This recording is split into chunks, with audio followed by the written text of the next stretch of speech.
Welcome back to the channel and welcome back to another UFC fight prediction video. In this video, I'll be predicting the full card of fights for UFC Fight Night, Rodriguez versus Lemos. And without further ado, let's get to our first fight on the main card. Well, not main card, the full card. Well, the first fight on the card. So in our first fight, we have in the women's bantamweight division, Pascual versus Tamirez Vidal. And this one right here is definitely not a confident pick at all. I would definitely not say that. This is not a confident pick at all. Very low tier MMA right here. And I'm going to go with Tamirez Vidal here. I feel like Pascual's a whole decade older. Winless in the UFC, 0-2. And what was she, like 34? Not a bad age. Well, it's not a great age, but it's not a bad age either. But to be 0-2 and 34, going in with a 24-year-old who seemingly has a special, a skill set, whereas Vidal is just not Vidal, but whereas Pascual is just a jack of all trades that's not really good in any particular area. I'm gonna go with the one who more so a specialist in Vidal, and also 24-year-old who could make big growths and big leaps in between fights. And it's not like Pascual is such a stud in any area, so I feel like she shouldn't have any issue. And also I feel like a lot of times Pascual does try to go for takedowns, and that can end up putting herself in grabbing situations. And again, she don't have the greatest fight IQ, so she could definitely end up. Matter of fact, this fight I think will at plenty of times end up on the mat. I think ultimately they play around the mat too long. Well, Pascual spends too much time on the mat, or eventually Vidal is able to secure a takedown, secure a leg, roll under, and pull out like a leg lock, knee bar or something on her and get her out like second round. So in this one, I have Tamirez Vidal via second round submission. Now to our next fight, we have in the flyweight division, Jake Hadley versus Carlos Candelario. And this one right here is another fight I'm not gonna be too confident. I see a lot of people being super confident in Jake Hadley, like he avenged his loss. Well, not avenged his loss, or like he redeemed himself from his last performance. And not to say, I think this is a step down from his last opponent, but what do you really gotta say? He didn't really do much in his last fight. He got shut out pretty cleanly in his last fight. He did get beat bad, no, but did he do much in the fight to really earn bettors or earn predictors or earn anybody's respect, really? No, he really ain't shown nothing, so I ain't gonna give him no respect that he don't deserve. He needs to earn that back, and I can't really be high confident or nothing about him. So, yeah, Jack Hadley versus Carlos Candelario. I just gotta go with I'm going Hadley. I'm saying all this to say this, but I'm still picking Hadley here. Carlos Candelario just hasn't really shown me too much either. I feel like Jake Hadley has more potential from what I've seen, but again, both these guys got to show something in this fight. But I think Jake Hadley has shown, a more clean game. I've seen better striking. I've seen better transitional grappling. I've seen better overall skill set. But again, you can say all to say that, but it's still a fight where I need to see it. But I'm going to go Jake Hadley, decision victory. I feel like he should be able to score takedowns on Carlos Candelario. His takedown defense isn't the best, so that should help him in this one. Then on the field, I feel like he can outstrike him. And I think overall he can punch a better pace and dictate where this fight is. And like I said, this ultimately dictate the pace of this fight and win a decision. So in this one, I got Jake Hadley via decision. Now to our next fight, we have in the men's bantamweight division. Well, let me just say bantamweight division, not men's bantamweight division. But yeah, we got Johnny Munoz Jr. versus Ludovic Sholinian. And with this one, I'm going to go Johnny Munoz Jr. I'm going to say decision to beat Ludovic Sholinian. I just feel like Sholinian just doesn't really have much purpose to his game, to be honest to me. His striking kind of just walks forward like a zombie, taking shots. And then when he gets to you, don't got no power. So like, what's the purpose of doing that? I see you with zombie, would you do like 1,000 punches? Or you were like a zombie when you got in, it was like night. You get in there, you got a big club in hand, but he ain't got no power. Technique pretty trash, and he just walks forward. Decent enough wrestling offense and defense, but nothing spectacular. So I'm on favor of Johnny Munoz Jr. I feel like his wrestling can match or surpass Sholinian. I think he definitely has a clear grappling advantage. And then if wrestling relatively even, then somebody has a grappling advantage. Also, I think Johnny Munoz Jr. does have better striking as well. I'm not super high on Johnny Munoz Jr. striking, but it has more purpose to it than Ludovic Sholinian. But again, these guys have the greatest purpose with their striking. I feel like Junior does got a pretty good hook. there's a lot of little kicks out of, this little point piling up and, this distance maintaining stuff. Really, finishing intent behind a lot of his strikes or no significant purpose, but way more purpose than just walking forward with pillow hands and tanking shots that Sholinian presents. So yeah, I'm liking Johnny Munoz Jr. here to be able to use his BJJ experience and BJJ skills in the grappling situations to gain advantage in the wrestling if needed, or advantage in the grappling if needed. Then on the feet, I just feel like he has this more purpose behind the striking and should be able to take advantage of the lack thereof of a purpose in defense and willingness to take shots of Sholinian and just beat him to a decision. Like, this exploit was already there. So in this fight, I got Johnny Munoz Jr. via decision. Now to our next fight, we have in the women's strawweight division, Frey versus Poliana Viana. And how I see this one right here is I'm going Poliana Viana. Again, not great confidence. It's just one of these cards, like, a lot of people just got a lot of stuff to prove. And Frey's last fight, she was the more, I guess, overall better fighter, I would feel. But what does that mean when you lose anyway? But I just feel she simply just got outworked in her last fight. In this one fight, I feel like, again, she could be the overall better fighter. She does seem to have this tendency to always lose to grapplers, it seems. And Poliana Viana is a grappler, and she's probably younger than her about a decade. So it's like Frey looking cleaner on stuff, but age is a big factor. And when you get to the point where you start allowing fights to slip away from you just because someone outworks you, it's not a good look. I just feel like to be one of those cases where probably close, ugly fight, Frey probably looking good early, maybe like the Kay Hansen fight.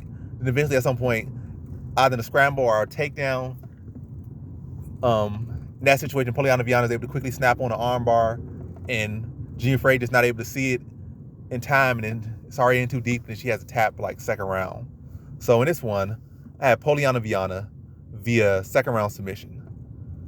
Now to our next fight, we have in the bantamweight division, Mario Bautista versus Benito Lopez. And how I see this one right here is I just feel like Mario Bautista is just the overall better fighter, striking, grappling. I just feel like with Benito Lopez, when he was fighting, I don't know what improvements he made, but I'm definitely going to prefer a guy or a favorite guy who's been active, been improving, and just looking good versus a guy who was never really all that good and, now inactive. Maybe come back more matured, but I just feel like you can't really flesh your game out as cleanly. You're not going to be as fresh, or you're not going to be as, I guess, oiled as some guy that's, your motor's not going to be running this smoothly. You're going to be, like, rusty. And then off top of that, was never really the most technical fight either. It's a fight that's kind of just, like, drew whatever out there and just, for the most part, scrapped. It was far from one of, like, you would look at him, you would not say technical. You saw Benito Lopez fight, you were like, oh, this is not a technical guy. He go out there, he got a lot of lucky decisions, and he just go out and scrap. Very much Linda Garcia-like. And that's who he is. And lastly, Linda Garcia has some power. Benito Lopez ain't got no hands like that. He had a little flying knee that he could touch you with a couple times. But nonetheless, I just feel like inactivity, the guy that's shown to be more technical and been active, you got like Mario Bautista in here. And I feel like he just beats him to a decision. I feel like he beats him. I feel like he outstrikes him. When Benito Lopez gets sloppy, he just probably just scores takedowns on him and just shows to be the better fighter on the night and overall. So in this one, I have Mario Bautista via decision. Now to our next fight, we have in the women's flyweight division, Miranda Maverick versus Shauna Young. And now I see this one right here. So these two women fought before. I think they fought on some like Ultimate Fighter type thing for Invicta or something, or Invicta tournament series. I forget what it was. And I think back then Maverick submitted her like rear naked choke like first round or second round. I can't quite remember. I recalled it when I first predicted this fight, but I don't think it's too much of a note. All that matters is that she got dominated. Well, Shauna Young got dominated in the original fight. And now they're fighting again. I don't feel like Shauna Young has made any improvements, and I feel like Miranda Maverick. I'm gonna say her name like Miranda Maverick is still the better fighter, better wrestler. And also, Shauna Young doesn't do the best with grapplers anyway. Even though she's supposed to be this wrestler, she seemingly struggles mostly with grapplers unless they gas out. So even her last fight, she was losing until her opponent gassed out. But I just feel Miranda Maverick goes out there and just does the same thing, maybe even quicker, takes her down. Well, put some volume up, level changes, take her down, smash, transition, tap her out, first round. So in this one, I got Miranda Maverick via first round submission. Now to our next fight, we have in the featherweight division, Derek Minor versus Nuerdanbieke. So Derek Minner versus Sholinian Nuerdanbieke. And how I see this one right here is I'm gonna go Sholinian Nuerdanbieke to beat Derek Minner or Derek Minner. And I'm gonna say decision. I feel I'm seeing improvements in Sholinian Nuerdanbieke in the striking, power, strength and conditioning, wrestling, and all those areas. And he's, put himself in the right places. I feel like Derek Minner, maybe a couple years ago, this would be not a lock. This would be a very good pick to pick Derek Minner in this spot. Matter of fact, even now it can still be a good pick, especially as a dog. Very good pick to pick Derek Minner, especially by submission. And Sholinian Nuerdanbieke definitely is a guy he's a wrestler first. So even if he made these improvements, he's still going to go to the ground. And Derek Minner can definitely catch him in a guillotine or something early. It's definitely a possibility, but I'm liking the improvements I've seen from Sholinian Nuerdanbieke. And I never really get behind a guy too much if he doesn't see. I'm not saying evolution. I'm saying stagnation. I got to go with the guy that's showing me growth, even though it could be a stylistic advantage in some sense, or at least stylistic opportunities that Minner will have in this one, especially early. But I feel like Sholinian Nuerdanbieke should be able to extend him past the first round, and past the first round, the fight should open up easier and easier. Matter of fact, he might even have a potential to finish him, but I'm just saying it's gonna be like a decision. First round pretty tough, but Sholinian Nuerdanbieke showing those improvements, and being aware of the submission threat of Derek Minner early, probably even touching some big power early, and not really going through the grappling is early, giving him a different look, so he can't be as prepared for a one-track game plan of just trying to go for takedowns and trying to jump on the guillotine in response. But like I said, touch him with some power, take some of those notches off his belt, take him to a blue belt with some punches, rock him a bit, and then look to try to impose his will, impose his physicality on Derek Minner. But yeah, rough first round, tough first round, but then overall he just starts to outwork him out and wear him down over the stretch and beat him to a decision. So in this one, I have Sholinian Nuerdanbieke via decision. Now to our next fight, we have in the lightweight division, Mark Madsen versus Grant Dawson. And how I see this one right here is I'm liking Grant Dawson here to beat Mark Madsen. Mark Madsen, I think he's like 36, 37 years old, Greco-Roman wrestler, pretty decent freestyle, folk style wrestling as well, but definitely not, I want to say, a silver medalist level freestyle or folk style wrestler. Definitely not in the Greco department, but as far as freestyle, folk style, I don't think he would even qualify for a team. But maybe I'm just exaggerating. Because it's not like he's coming from the most stud country in wrestling, so he probably could have qualified for that as well, but don't quote me on that. I'm probably wrong. He probably did qualify for that, but don't quote me on that. And that's not even the point of this thing. I feel like Grant Dawson, I'm not going to say he's the better wrestler. He's not the better wrestler, but better overall grappler, I would give him that clearly. I would give him that with ease, to be honest. I feel like Mark Madsen is a guy that, overhauled his wrestling and mixing in with his striking, but has not really truly blended his BJJ with his wrestling, and more so just a striker wrestler or boxer wrestler than, full-fledged mixed martial artist, where I feel like Grant Dawson has perfectly blended his BJJ with his wrestling and his striking and all that stuff. And I feel like he can push a better pace, and also feel like he can exploit some, flaws in wrestling, because any flaws you have, like you have BJJ, there's flaws that could be exploited if you don't have your wrestling involved or your takedowns or stuff involved. Like, you got to be successful in MMA, you got to be a mixed martial artist. You might say, oh, this guy did this guy did that. But when you really look at some of these guys that do that, they have both the BJJ and the wrestling aspect. Like, look at Khabib, you can say, oh, Khabib is this. Now, Khabib definitely blended in BJJ and with his game. It's not like he's just a wrestler that's take you down, don't know how to submit you, don't know how to use stuff from BJJ that can evolve his game and make his job easier. I feel like Mark Madsen, a lot of stuff he has to work harder because, like, matter of fact, let me say that when these guys have their BJJ and their wrestling solid, they make it look so easy. They just take you down, lash your leg up, take your back, sink the hooks in. They can control you so effortlessly, just yawning on your back, punch you in the head, hooking the leg. There's just so much stuff with wrestling. They all got tight waist. They got to keep muscling you around a lot of times. Definitely probably less work than a guy that don't have no grappling, but still, I just feel like when you have both things in there, the takedowns are easy when you got the wrestling. The control is easier when you have the BJJ, and I feel like Madsen just one-dimensional almost in his grappling. Not saying he's completely one-dimensional, but it's more so not as fleshed out as Grant Dawson, I'm saying. I feel like with the youth, and I feel like the ability to improve, especially just how quickly he improved just from one fight to the next fight. Like, he's a younger guy, he can make those improvements, and he'll make some more improvements again. Going in with a guy Mark Madsen, who really hasn't really fought too many people good in this division yet, and is, like I said, already like 36, 37 years old. I'm just gonna take Grant Dawson to be able to get the edge with the BJJ in the grappling situations and be able to outwork the older fighter. Eventually, I'm gonna say decision, beat him to a decision, but use his grappling to gain advantage, or use his BJJ to gain advantage in the grappling situations, like threatening submissions, sweeps, reversals, and stuff that Mark Madsen just not as proficient in. So yeah, in this one, I got Grant Dawson via decision. Now to our next fight, we have in the flyweight division, Ulanbekov versus Nate Maness. And how I see this one right here is, I think I was talking with some guy in the comment section, like, well, this and that, Maness is good, Maness is this, and Maness is that. So yes, this is after I already made my quick pick and stuff. So matter of fact, this is probably the day of that I'm gonna post this. But nonetheless, yeah, I just can't really get behind Nate Maness. I never thought, I think he's an average fighter at best, and now he's cutting the flyweight. That's just not a good look. You already at 135, not 35 years old, but already at 135. You're pretty average at 135, and you're already cutting a lot of weight. It seems you got a long, lanky frame. He might say, "Well, I don't cut too much weight." Nah, you cut some weight, no matter how you wanted it. Now you already Skeletor at 135. Now you cut even more weight to make 125. It's not gonna make you a good fighter. It's not. And I feel like Ulanbekov, regardless of the weight cut. And also another thing, he trains with a guy, Umar Nurmagomedov, who has already beaten and dominated Nate Maness, so already got some intel on him. Guy's cutting weight, not that good. Now he's cutting weight on top of that, so not that good. Cutting extra weight. Training partner already beat you.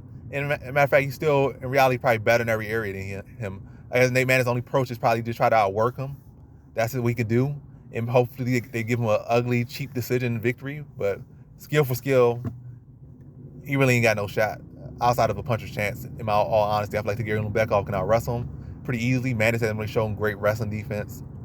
On the feet, Maness ain't really showed too much on the feet. And most time when I watch him on the feet, he getting picked apart. Then he might land one shot in the fights he does win. Then the complexity of the fight changes. But I feel like Ulanbekov is going to fight this calculated approach. Probably setting shots, his strikes are well, and limiting the output, avoiding 50-50 exchanges or anything like that. Not getting touched too much. And then drawing out the reactions of Nate Maness and taking him down. Probably going to finish him, to be honest, especially with how drained he is. But I'm going to say decision. I feel like it's going to outwork him, out-tactic him, and just show that he's the better fighter out there and beat Maness to a decision. So in this one, I have Ulanbekov via decision. Now to our next fight, we have in the heavyweight division, Parisian versus Chase Sherman. And yeah, with this one, two not so good heavyweights, another low confident pick.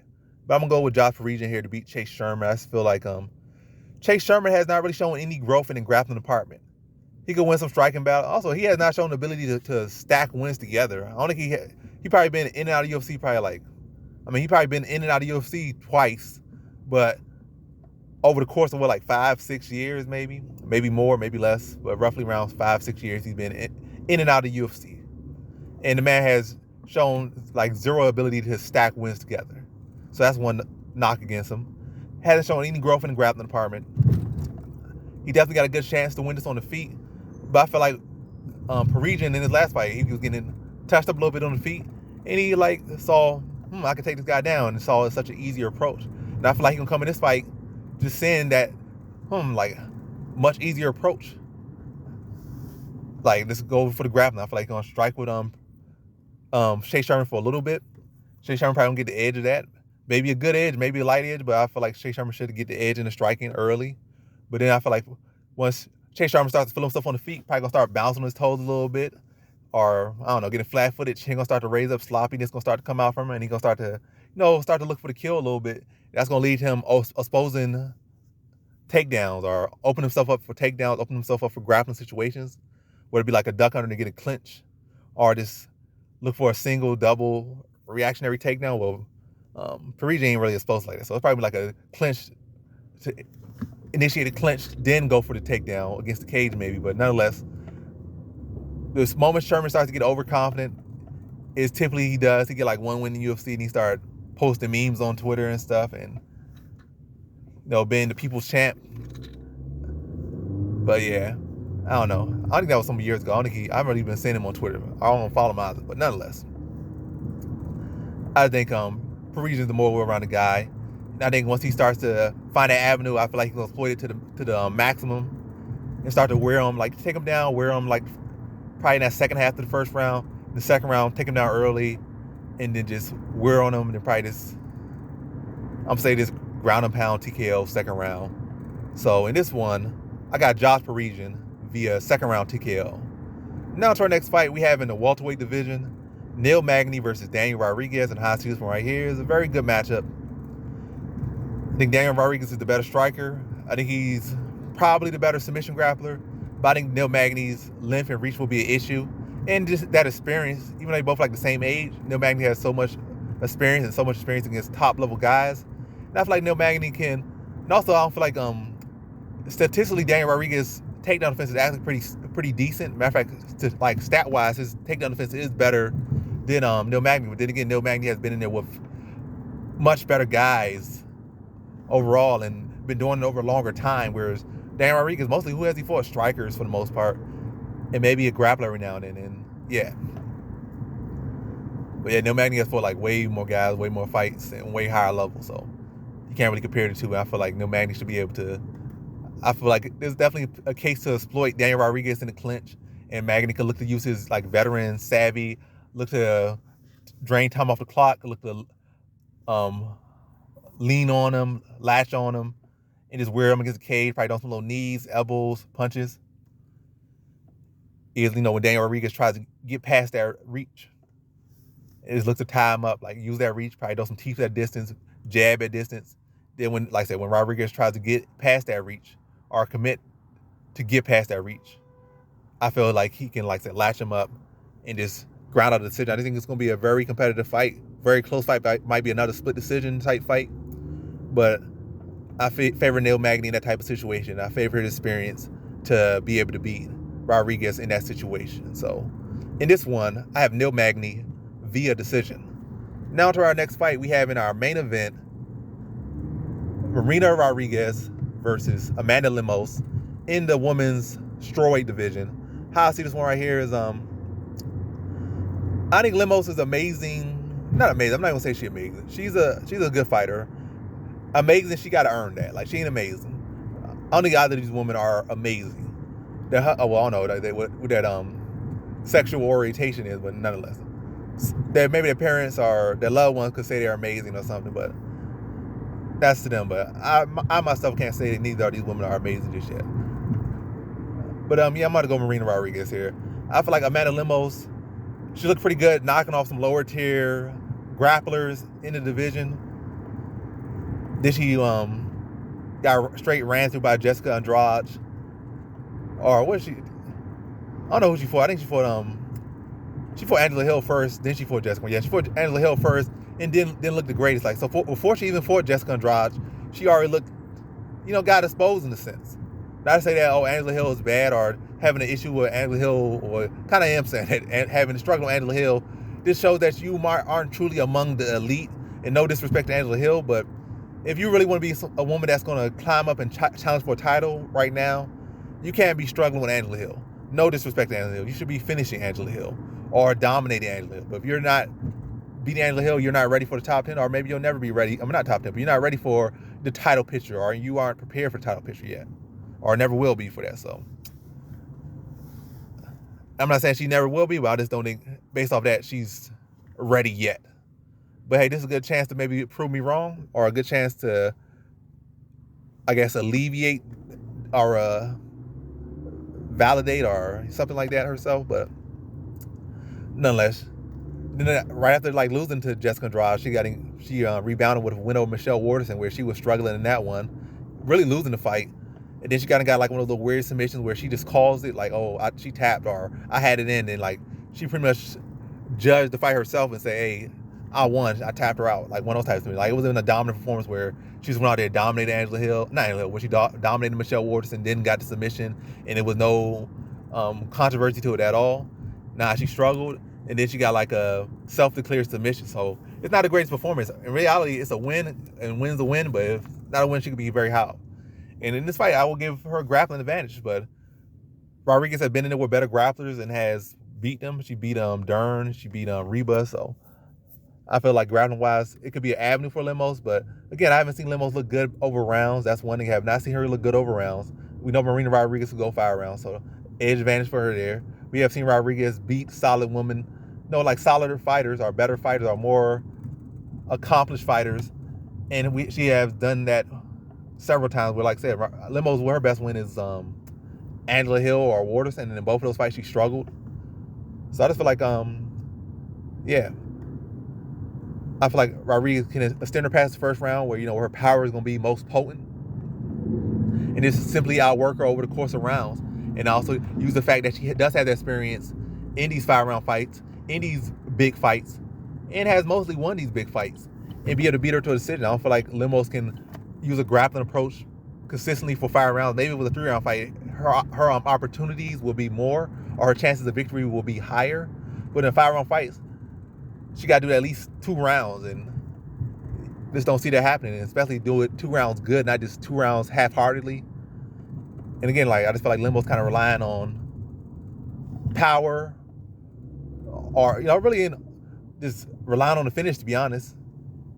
And I just feel like she's not gonna be able to get that against Rodriguez. I feel like Rodriguez again just extends her past the first round, outworks her, and then probably past that first round, probably looks to can even mix in some grappling. Just like I said, takedown, striking. But most fighters feel like smart approach with this, just to put the volume on her consistently through 5 rounds and beat her to a decision. And I think that's what she'll do. So in this fight, I have Marina Rodriguez via decision. And that concludes my fight predictions for the 4 card of fights for UFC Fight Night, Rodriguez versus Lemos. And as always, thanks for watching.